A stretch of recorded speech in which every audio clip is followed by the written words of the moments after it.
Welcome to the Call Her Sam podcast. I'm your host. My name is Sam. Thank you so much for tuning in. Welcome. If you're new, don't forget to hit that subscribe button, comment, like, and share. Today's guest is a multi-talented singer, songwriter, innovator.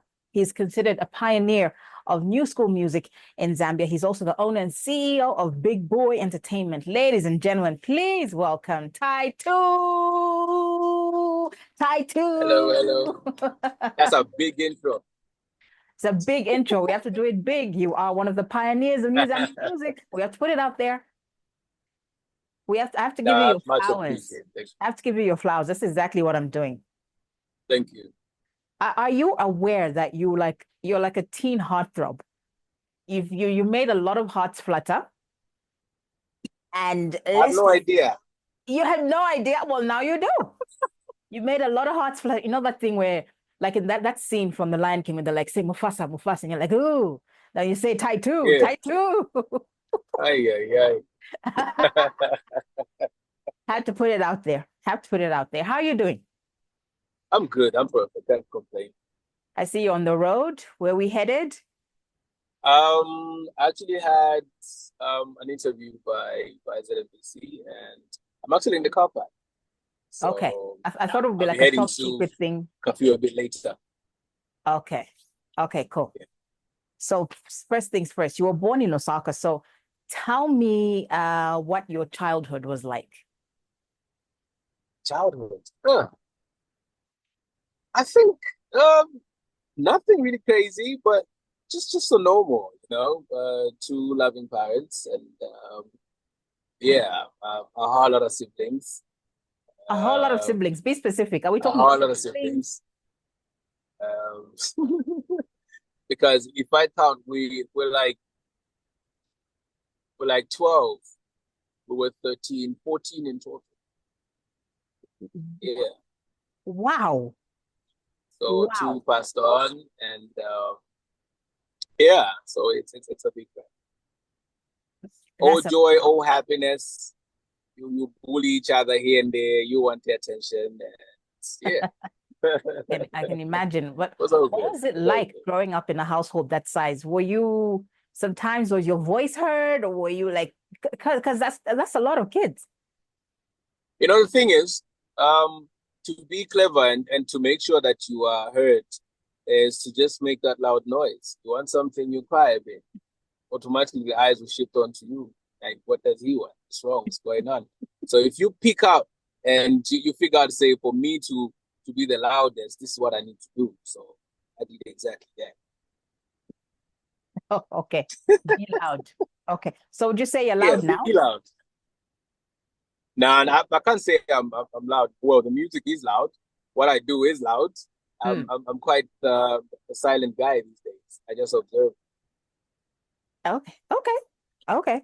So what Yeah. did you want to be when you grew up? Because in the African household, parents say, oh, you're gonna you should be a doctor, lawyer, engineer, you should have an office job. But what did you want to be? Those things were quite common. I mean, they still happen even today. Just I think was it last week or 2 weeks back, there was this careers day and stuff. I was asking Yeah. my youngest daughter, so what do you want to be when you grow up? Doctor.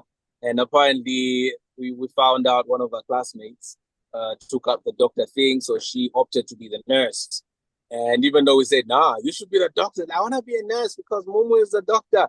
Like, Oh, okay, yeah, you will get it when you're older. yeah. Yeah, but there yeah. was talk like that. I remember mentioning things to do with being a pilot. I remember talking about being a doctor. And I think back then, being, being part of the police force or something as well, because people were so proud to be part of the police unit and all of it. That was also part of it. I have an uncle who was in that. So, it's like based on things that I was seeing around, that gave a certain type of influence as to what I thought I would want to do when I got older. But when the years do their thing, your mind also shifts and you're like, is this what I even thought I would ever be doing? And everything just changed. But yeah, what thoughts like? So if your daughter says, I want to go into the music industry? Is it something you encourage, or you tell her, no, listen, have a little paper on the side and She, then daughters actually do sing, and they have nice voices. This is 5. The older one is 15. And on my new album, she actually has some. I want to think because she actually composes her own things. The book, and she start humming all these melodies. She nice. beat somewhere, and she's and I'm like, hey, I see it. And if she wants to do it, I won't have a problem with it. The only thing that I would encourage her to do is to just focus on her education first, complete whatever on that side, and then take it away with the music. Because I believe this is something that is God given, and Okay. it's fun.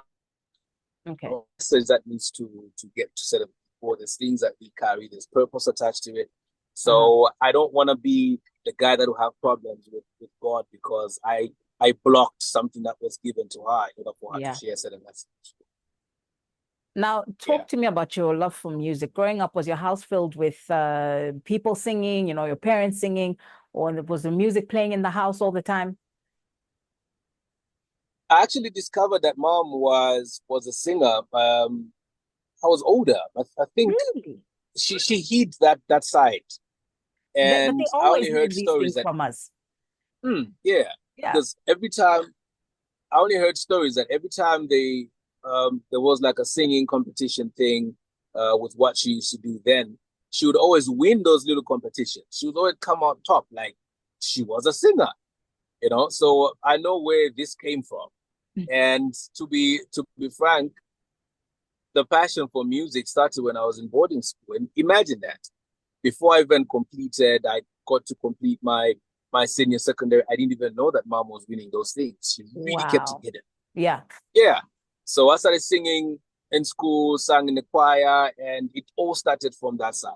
Years later, and she talks about it. So you see, so you're the one that infected me with this. So you inherited that the musical gene. Yeah, I think so. Yeah. I think it came from mom. Now, did you do a lot of talent shows in school? Talent shows, no. What? It's very crazy as to how I got into. You see, the school that I used to go to is run by the SDA church, and they had this situation where they would ask classes to do the morning devotion, the evening devotion, and you'd have to find somebody to be the lead when you do the special song, and you got to find somebody to preach, somebody to do the first prayer, to give a talk, and all of it. So we had a conversation in class. It's like, who's going to sing? Who's going to be the lead singer on this thing? And everybody was just shining it. So I was quite this small guy, but loud if I wanted to. And I just happened to sing the lines to the song. And that's how I got myself into problems because everybody thought I had the perfect voice for it. I tried to resist, but then I'm the type of person that doesn't like being challenged. So I took it on and said, okay, I will sing it then. I'll sing it. Went in front of the school. Ooh, I was shaking, but I still tried to play it cool. I had to maintain that vibe. So I sang it, and the whole school erupted into this loud, this cheer. I couldn't even believe it. Like, what? Wow. They like it? So we finished, and I had some little crashes around the school that came to give me hugs, saying I had a nice voice, and that excited me a bit. So I was like, okay, so if I sing a bit more, I'm gonna get more hugs from these girls, so I will sing some more, and I sang some more.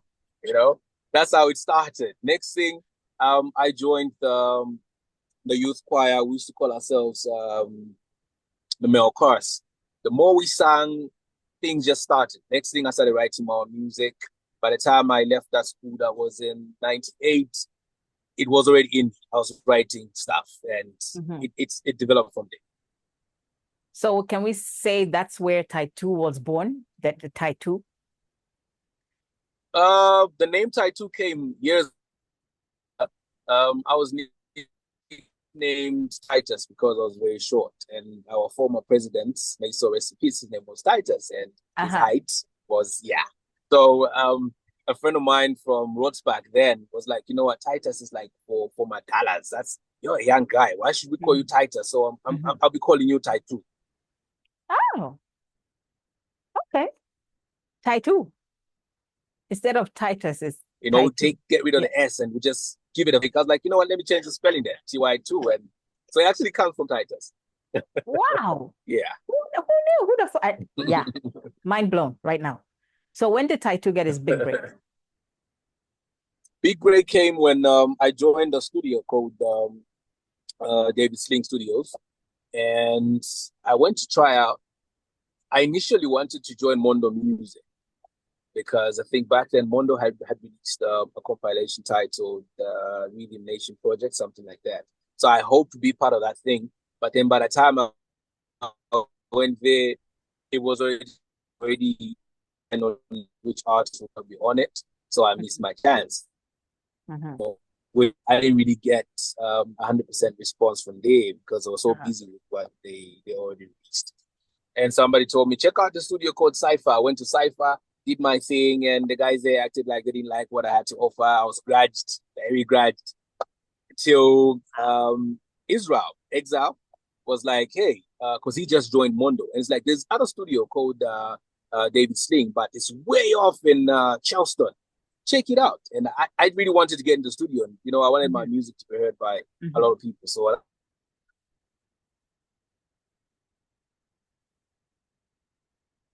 that's how I took a trip. Went to sleep. They played that little music. They're like, you know what? Since you recorded over this tape a lot of times and we can't really get the lyrics, there's this sound and, you know, it's not so clear. So we're going to put a bit and we just need you to rap for us, rap and sing for us. And I'm looking around the studio, there's strange faces, and I'm thinking, wow, this is different. It's not like school where I sang in the choir in front of the whole school, but this is like, this needs to earn me money at some point. Yeah. So if I don't kill it now, this is the end. So I had no choice. I went in. I started doing whatever they asked me to do, and by the time I was done, everybody that was in the studio was clapping. And Charlie then was like, you know what? I think come through tomorrow. Let's see what we can do. I think there's a beat that we can try on. And next thing, I signed the contract. That's how I joined Sling Beats. So I was officially home and we recorded the album. Released Smile. And yeah, that song just took over. And that's how I was officially introduced to the masters in the country. Because, and out there. Because that song blew up. It was everywhere. It's still one of your biggest hits to date. And, you know, I was talking to a couple of friends of mine and I said, oh, listen, I'm going to be talking to Ty2 today. And you know what they said? It's like, this happened, I kid you not. They're all in unison, just saying, smile. I was like, wow. So now it's really crazy because even now, every time I get to perform that song, it's like, it's the first time that people are getting to hear it. And I'm always like, wow, this is so old. This is like over 20 years, 20 something years, and it still has a vibe, like a really strong vibe. You know? I actually feel like this is when I get to perform it because the lyrics make so much sense to even me, the writer of the same song now. You know, back then I didn't fully understand. I just, you know, certain messages are given to you and you let them out before you really mature and really think about what it is that you're saying. But the more people came to me to say, you know what, your song saved my marriage. Your song saved this. Your song saved this. And then, you know, getting older, when I listen to the song and think of what I had written many years ago, it only makes sense now. And I look up to say, God, you've been using me all this time. You didn't even tell me, you know? So, yeah. It makes so much sense now. Now, I hear there's a pretty interesting story behind the song and the video and how everything unfolded with a certain leading lady in the video. Oh, I'm curious. I want to hear the story behind that. What did you tell hear? The story because that was you there. I just sang the song and I featured a girl in the song. And so were you friends with the leading lady? Was she your friend prior to making the video? I think we we met like wow.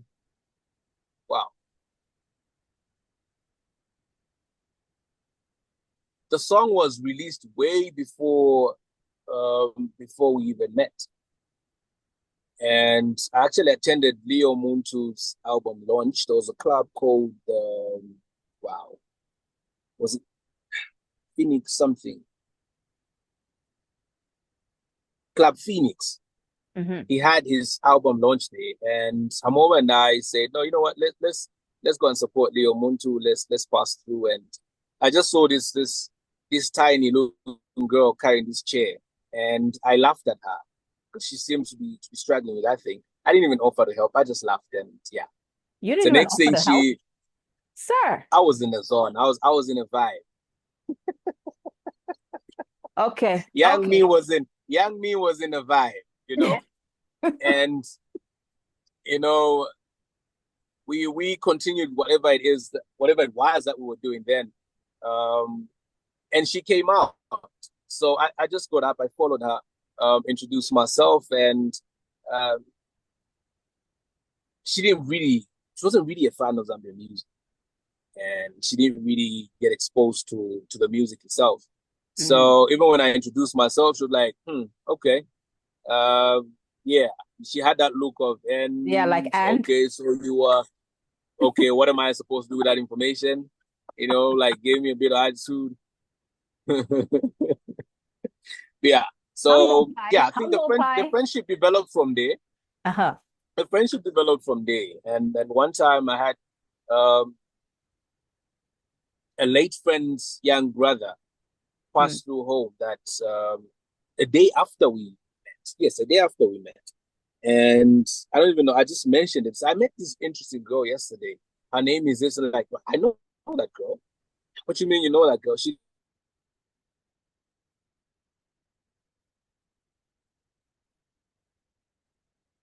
lives in a certain neighborhood, and they go take me there now. And we shouldn't that be? I just asked a girl that I liked feature in video.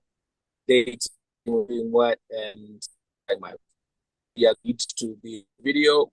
And you know, even when you watch that video, there's a part I go to kiss her in that thing. I just took chances. She didn't even see that happen. She didn't see that coming her way, and I just did it. And I was like, whatever happens, happens. So from that day, that's how we dated. And after that, you know, long story short, we ended up getting married, and yeah, stuff like that. Oh, nice. So sparks flew during the Yeah, video. from that point, yeah. I know there's been rumors out there saying, no, he wrote this song for this girl because nah, people talk too much without Hey, really knowing. that's what we thought. That's what we thought. We were like, oh my goodness, he wrote this for her. This I is knew so what you meant romantic. when you asked that Wow. question. I knew it. Yeah. Now, you went through a rather public breakdown of your relationship with the marriage. What space did that leave you in? Were you like, oh, I'm never doing this again? How did you deal with everything? How did you come out on the other side? Truth is, it's never easy. To date, I still have conversations with people who've gone through those situations. I actually counsel people who've gone through those situations away from just entertaining. When there's like a serious talk with a lot of couples and stuff like that. So the relationship itself wasn't really by the time things went kind of south. I'm saying kinda because it wasn't really south. Mhm. It You wasn't know, bad. and Yeah. people only discovered that we were not together, and this was like going to our fourth year of being apart because we kept it that quiet. And even when we went our separate ways, we lived in South Africa then. And when we decided to say, you know what, maybe we just go our separate ways and stuff like that, it wasn't like a crazy thing. We had a conversation. Obviously, there'll be a few things that you won't like, but hey, you are kind of grown. You're kind of grown, and you have conversations and things. So that's when media now took up the whole thing, especially when they saw pictures of my wedding to my current wife. That's when they're like, we thought this guy was married already. Hey, blah, blah, blah, blah. They made a loud thing and it was everywhere. and all sorts of stories came up. And I'm the type that will never respond to people's speculation, and they'll say things because one, we had two children that came from that union IPA, and I'm all about protecting their minds. And you know, I didn't want anybody to start talking too much because that would disturb them. So I didn't want, no, she did or I did and blah blah blah. That wasn't necessary. People were introduced onto that vibe when they saw a picture somewhere, and that's it. I just kept it like that. You saw a picture then, you see this picture now, and if you want to talk, I'm gonna leave you talk. I want to say that, and I've kept it like that.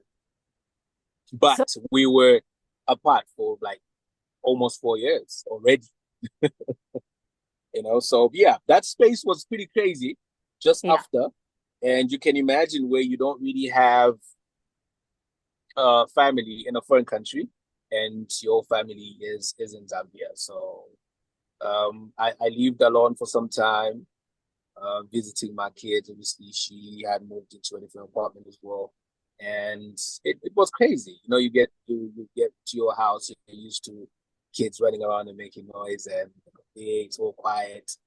And you're just in that state where the devil now also starts talking and puts these ideas in your head. Now you just want to. My life kind of changed because I ended up being a party guy. You know, I was visiting certain clubs, and you know, South Africa, it's kind of crazy when it comes to things like everything is there, you know. So yeah, I frequented certain clubs, and you know, where you even have like a VIP table in a certain club, that means you are really a frequent a frequent flyer.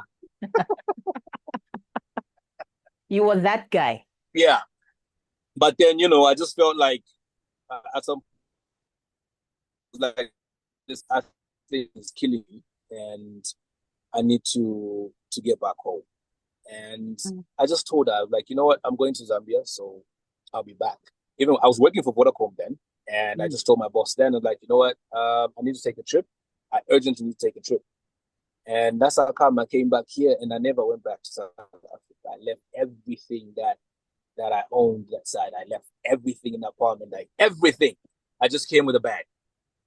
So everything you see TY2 playing around with now, and I had to start from scratch. Like I just abandoned everything, work, everything. And I came back here, and it was a crazy space. Obviously, got to mom's house, and she couldn't ask me a lot of things. She was just observing. She was like, I know this guy, and this is not him. He's kind of disturbed. So I only heard stories from a cousin of mine. She was like, please watch out for him because I don't think he's okay right now. No, it wasn't. It was crazy.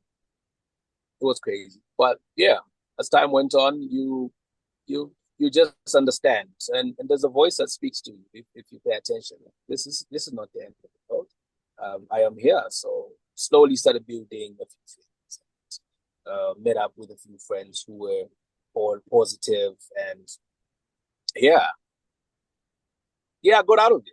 It's a long story, very long story. But you're in a good space now with your very good space. 16th of December, we're like clocking what? Oh, she will kill me right now. 7 years together in marriage, and yeah, happy. Congratulations! Perfect. That's fantastic. Thank you. Congratulations. I wanted to ask you so much more, but time. But I will have you back. I'm definitely going to have you back. You should. But you should. I'm sure whoever's going to listen to this and watch will have a lot of questions. So based on their questions, we can do a part 2. Yes, part 2. So just the last question. What's your take on other artists that don't show up for shows or interviews or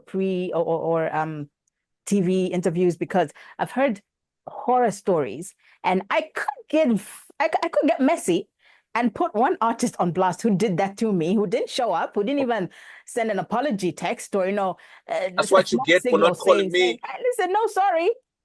That's what you get for not calling me on time.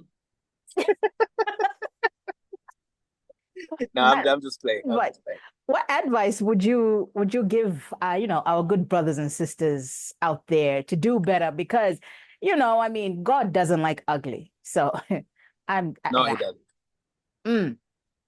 Remember when you asked me what I would tell my daughter if she said she wanted to take on music? My response was, and still is, and will forever be, to say there's a reason why God gives us certain talents, certain gifts, certain skills. And when people say, no, your gift will get you to sit before kings and whatever and all of it, the thing is, you must grow from a point of thinking it's all about you. Because obviously, when you just start, you will think it's all about you because there'll be the fame, there'll be the noise that it comes with, there'll be the cameras, there'll be people mentioning your name, people getting excited, and that can get to you.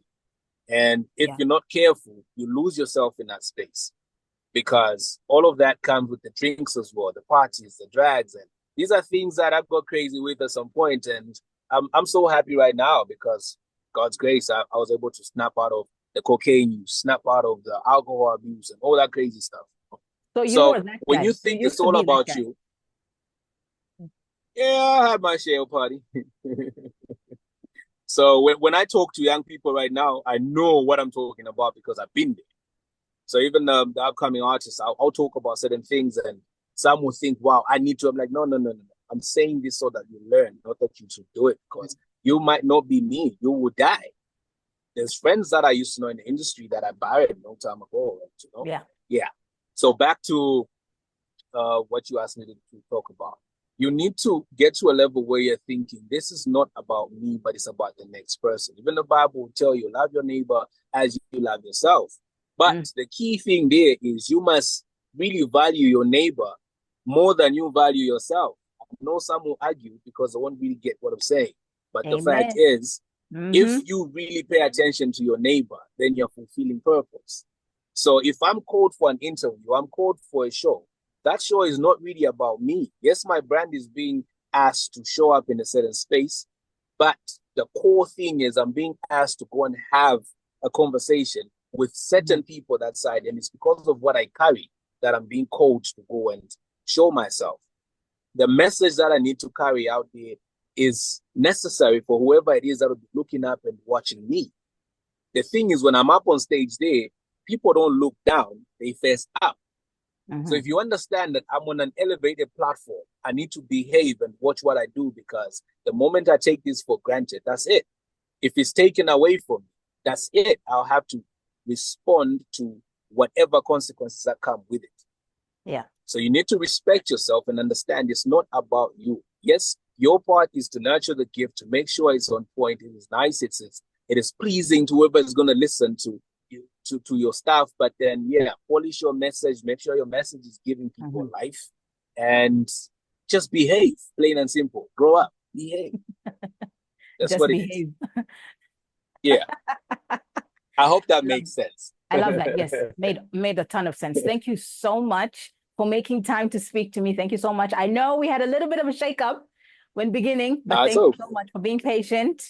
God bless you. God bless you. God bless you too. 100. You know, I always say Jesus is king before I go. Amen, guys. Amen. You heard that for yourselves. Thank you so much. We'll definitely do a part 2. Thank you for having me. Salute. Cheers. All right. Thank you.